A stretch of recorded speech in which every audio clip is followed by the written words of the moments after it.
আর 60,000 টাকা আছে, 20,000 টাকার জন্য জমিটা হচ্ছে না। ওই এখন ভাত খাবার বসে বইয়ের গলার দিয়ে খালি বারবার তাকায়। বউকে কি দেখো, তাহলে হতে হচ্ছে না গো, হতে হচ্ছে না।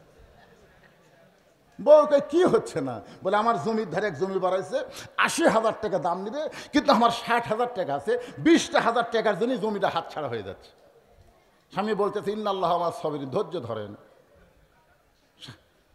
যেই বউ বলছে ধৈর্য ধরেন, স্বামী বলতেছে তোর বাপের জায়গা, যে আমি ধৈর্য ধরি থাকবি।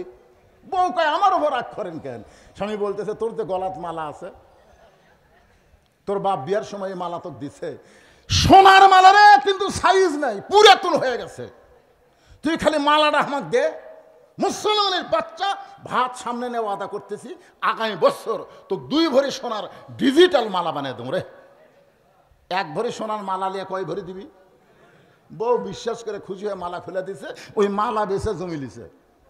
1 বছর পরে বউ বলতেছে কে গো, 1 বছর আগে মালা বেচে জমি নিলেন, 1 বছর তো হয়ে গেল, মালা দিবেন না? স্বামী মুচকি মুচকি হাসি আর কয় তুই বজরশিদের ওয়াজ শুনিস নি? বউ কয় বজরশিদ আবার কি ওয়াজ করছে? বজরশিদ ওয়াজ করছে মেয়েরা কেবলমাত্র এক ব্যক্তির জন্য সাজতে পারবে, সেই ব্যক্তি হলো তার স্বামী। স্বামী ছাড়া অন্য কোনো পুরুষের জন্য মেয়েদের সাজাই জায়েজ নাই। তুই গলা মালা দেখ, কাক দেখাবো বল? তুই যে মালা গলা দে, তুই দেখাবি কাক? কেন আমার যদি মালা ছাড়াই ভালো লাগে তো মালার কি দরকার রে? বউ কয় আল্লাহ রে, এই তো বড় সিটার রে।